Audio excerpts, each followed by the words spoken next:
Morning प्यारे बच्चों। जैसा कि हम सभी जानते हैं कि इस विश्व में अनेक प्रकार के जीव जंतु हैं और उनमें अलग अलग विभिन्नताएं हैं। इसी प्रकार इंसान भी एक प्रकार का जीव है, आदमी भी जीव है और प्रत्येक जीव में और इंसान में, मानव में कई प्रकार के अंग हमारे शरीर में होते हैं। हमारे शरीर में विभिन्न अंग विभिन्न प्रकार का काम करते हैं। हमारा जो हृदय है वो धड़कता है और ब्लड को पंप करता है। इसी का ब्रेन है, वो सारी जानकारी हमें मैसेज में देता है। हाथों से काम करते हैं। तो आमाशय या दूसरे जो हमारा भोजन का तंत्र है, पाचन तंत्र है, उसमें कई प्रकार की चीजें हैं। पेनक्रियाज है, आमाशय है, फूड पाइप है, छोटी आंतें वगैरह। तो इसी प्रकार और कई प्रकार के किडनी है, कान है, आंख है, अलग अलग प्रकार के जो अंग हैं और अंग तंत्र है वो काम करते हैं। ये जीवों में भी होते हैं। छोटे जीवों में बिल्ली हो गया, हाथी हो गया, बकरी, गाय वगैरह और इंसानों में भी होते हैं। लेकिन एक अंग की बात आज हम करने जा रहे हैं, वो शायद बहुत जरूरी है हृदय के बाद, कि जिसकी सहायता से हम ये सारी दुनिया देखने के काबिल हैं। भगवान ने हमें नियामत दी हुई है। हम रंग बिरंगी तितलियां, रंग बिरंगे पेड़ पौधे, डिफरेंट कलर की चीजें, बाजार जाओ, टॉयज जाओ, हर प्रकार के हमें टॉयज वगैरह देखने को मिलते हैं और प्रकृति देखने को मिलती है। तरह तरह के पक्षी, तरह तरह के मछलियां और कई प्रकार के बच्चे, हजारों प्रकार के बाजार हम जाते हैं तो कई प्रकार के आपके स्कूल में चीजें भी हैं और बच्चे भी हैं सारी दुनिया में। तो लेकिन वो अंग कौन सा है जो सबसे ज्यादा इंपॉर्टेंट है, जिसके बिना हम देख नहीं सकते? शाबाश, वो अंक है आंखें। तो आंखें जो है वो कितनी इंपॉर्टेंट है। अगर कोई आदमी अंधा है तो क्या वो जीवन का आनंद ले सकता है? तो भगवान ने इंसान को और सभी जीवों को दो आंखें दी हैं, किसी की बड़ी हैं, किसी की छोटी हैं।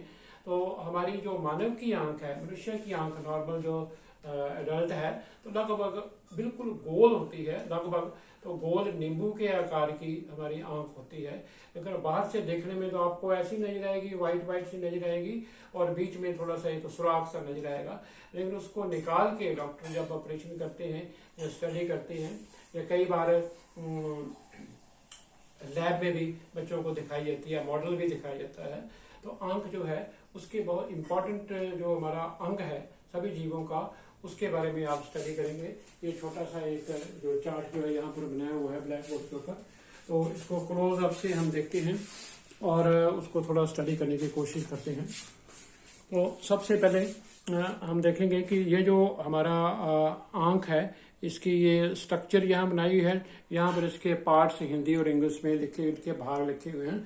तो आंख लगभग मैंने बताया कि एक गोलाकार लगभग होती है। इसका अगला भाग थोड़ा सा उभरा होता है। तो इसके जितने भी पार्ट्स हैं वो नंबर वाइज 1, 2, 3, 4 मैंने लिखे हुए हैं और यहाँ पर हिंदी इंग्लिश में इनके नामकरण भी किया हुआ है। तो जो बाहर से हमें नजर आता है वो मैंने नंबर शायद 11 दिया है इसको। उभरा हुआ भाग जो है उसको हम कहते हैं कॉर्निया। ये 11 नंबर आपका कॉर्निया या इसको स्वच्छ मंडल कहते हैं। और कॉर्निया के साथ ही जैसे यहाँ पर कईयों को देखें, कईयों की आंख नीली है, कईयों की ग्रे है, किसी की भूरी है, किसी की काली है। तो ये जो कलर पोर्शन है, ये कलर पोर्शन मैंने यहाँ ब्राउन ब्राउन लगाया हुआ है। तो कईयों का ग्रे होता है, नीला होता है, इसको हम कहते हैं आयरिस या परितारिका, है ना। किसी की आंखें नीली हैं, किसी की ब्लैक है, ज्यादातर ब्राउन होती हैं, ब्लैक ब्राउन।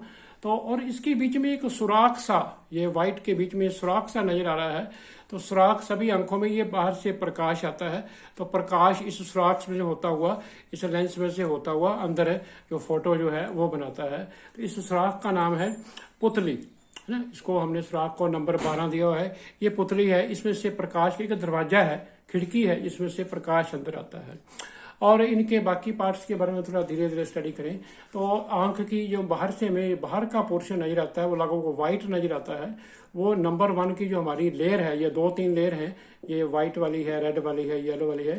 तो व्हाइट लेयर जो है नंबर 1, इसको हम कहेंगे स्क्लेरोटिक या श्वेत पटल है।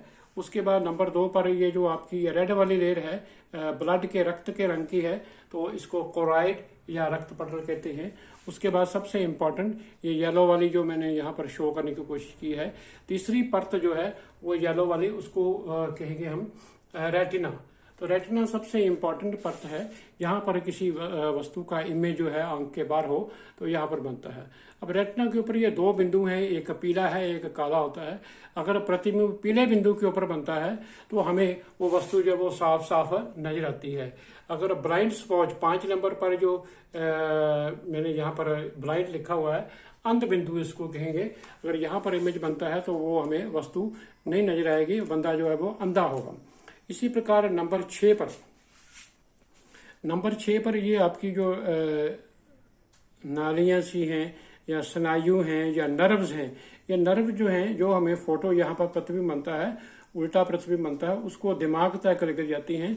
तो दिमाग जो है ब्रेन यानी कि वो वस्तु को क्लियर मैसेज देता है कि वस्तु है क्या, पत्ता है, पक्षी है या कोई रंग है या कोई चीज है। उसको स्नायु हमारी नर्व्स जो हैं वो दिमाग तक पहुंचती हैं और मैसेज सारे शरीर को देती है। इसी प्रकार ये जो हमारे बीच में आंख के बीच में ये मैंने पोर्शन दिखाया हुआ है, ये आंख को 2 भागों में बांटता है। ये जो पोर्शन ऐसा नजर आ रहा है इसको कहते हैं लेंस। जैसे हमारे घर में या स्कूल में तो कई लोग जो है आंखों में ऐनक लगाते हैं जिनकी नज़र थोड़ी कमजोर है, तो वो ऐनक आपने देखा कैसी होगी, हाँ वो कांच के शीशे होते हैं। तो शीशे 2 प्रकार के होते हैं, है ना। तो कोई दूर के देखते हैं, कोई नजदीक की चीजें देखते हैं। तो ये जो लेंस है ये इसको 2 भागों में बांटता है। ये लेंस जिसको मैंने 9 नंबर यहाँ पर रखा हुआ है, ये शीशे का लेंस नहीं है, ये जस्ट मसल्स का, मांसपेशियों का एक प्रकार का लेंस है। ये जेली टाइप होता है, जेली टाइप जेली आपने खाई है तो मैंने इसको पकड़ के भी देखा हुआ है। तो ये जो 9 नंबर एक लेंस उत्तल लेंस है, तो इसके दाईं ओर और बाईं ओर 2 पोर्शन है। और लेंस जो है ये यहाँ पर नीले नीले ये मांसपेशियों से ये फिक्स होता है। और लेंस की ऐसी खासियत है कि अगर वस्तु दूर है ना, ये वस्तु अंधेरे में है या वस्तु नजदीक है, वस्तु के हिसाब से जो चीज हम देख रहे हैं तो लेंस या उम्र के हिसाब से, आदमी जब बुजुर्ग हो जाता है या बच्चा है या थोड़े उम्र के हिसाब से बीमार हो गया तो लेंस कभी पतला हो जाता है कभी मोटा हो जाता है ऑटोमेटिकली। तो इसमें पावर ऑफ अकोमोडेशन है। जैसे अपनी किताब को बिल्कुल अपने नजदीक आप लेकर आए तो लेंस जो है उसकी जो आकार जो है वो बदल जाता है। अगर वस्तु दूर आपने कहीं पहाड़ी के ऊपर कोई चीज देखनी है तो इसका आकार जो है वो पतला हो जाएगा। तो मसल के साथ ये फिक्स है। इन मसल्स को, ये आपका मसल्स को हमने नंबर दिया हुआ 8 नंबर। तो 8 नंबर ये आपका सिलेरी मसल जो है ये यहाँ पर लिखा हुआ है, मांसपेशियां। और लेंस के 2 भाग मैंने बताया कि इस तरफ एक पतला पतला ट्रांसपेरेंट पारदर्शी जल है जिसको हम कहते हैं विट्रियस ह्यूमर। विट्रियस ह्यूमर ये 7 नंबर। तो ये कांच का हास्य रस जिसको हम कह सकते हैं। और लेंस के बाईं और अग्र भाग में कॉर्निया और लेंस के बीच में जो एक जेली टाइप का गाढ़ा गाढ़ा द्रव है इसको हम कहेंगे नेत्रोद, या जिसको हम कहते हैं एक्वस ह्यूमर नेत्रोद जल है। तो ये भी एक प्रकार की रिफ्रैक्शन करने के काम आ सकता है लेंस में। ये 12 नंबर इसको दिया हुआ है। उसके बाद जैसे मैंने अभी थोड़ा जिक्र किया कि ये बाहर वाला पोर्शन जो उभरा हुआ नजर आता है ये तो कॉर्निया है। इसके बीच में ये जो कलर्ड पोर्शन है, तो किसी का ब्राउन है, किसी का ग्रे है, किसी का नीला है, इसको ये आंख का कहते हैं। इसकी आंखें नीली हैं, भूरी हैं। तो ये कलर्ड पोर्शन जो है ये 12 number that is called iris. Iris या परितारिका जिसको हम कहेंगे। और इसके बीच में सुराख, सिर्फ सुराख ही है, आइरिस के बीच में सुराख ही है जिसमें से प्रकाश जो है वो अंदर प्रवेश करता है। तो दैट इज कॉल्ड पुतली। अब पुतली कई बार अपने आप एडजस्ट होती, कभी बड़ी हो जाती है कभी छोटी हो जाती है। अगर अंधेरे में बैठे हैं तो आंखें ज्यादा खोल के देखने की कोशिश करते हैं, पुतली बड़ी होती है। अगर एकदम से बैटरी हमारी आंखों में तेज प्रकाश डाल दे तो वो जो पुतली है वो अपने आप छोटी हो जाती है कि कम प्रकाश जो है वो अंदर जाए। तो ये जो छोटी सी स्ट्रक्चर जो आंख की थी उसको हमने स्टडी करने की कोशिश की है। तो बेसिकली उसको रिकैप्चर्ड करें कि ह्यूमन की आंख जो है ये लगभग नींबू के आकार की, ये लगभग गोल होती है, अगला भाग उभरा होता है, इसमें इसको हम कॉर्निया कहते हैं। तो इसके बीच में ये पुतली होती है जहां से प्रकाश जो है ये ब्लैक सी व्हाइट के बीच में, यहाँ से प्रकाश अंदर जाता है। और ये लेंस है, तो लेंस में से इसका अपवर्तन होता है, जो रे ऑफ लाइट जो प्रकाश से आ रहा है किसी वस्तु से, तो वहां से जो प्रकाश जो है यहाँ पर पीले बिंदु के ऊपर उसका लेंस की सहायता से उसका प्रतिबिंब या फोटो बनती है। तो वो मैसेज जो है ये जो हमारी नर्व्स हैं हमारे ब्रेन तक रहती हैं, हमें पता लग जाता है कि ये क्या चीज है, हम पढ़ रहे हैं या हम देख रहे हैं किसी वस्तु को, तो ये नर्व जो है हमारे दिमाग तक जाती हैं, उस वस्तु का इमेज बनाती हैं। तो इस चित्र को आप बनाएं और इसके पार्ट्स को आप साफ साफ लिखें and try to learn. Hope it's will be useful to all of us. Thanks.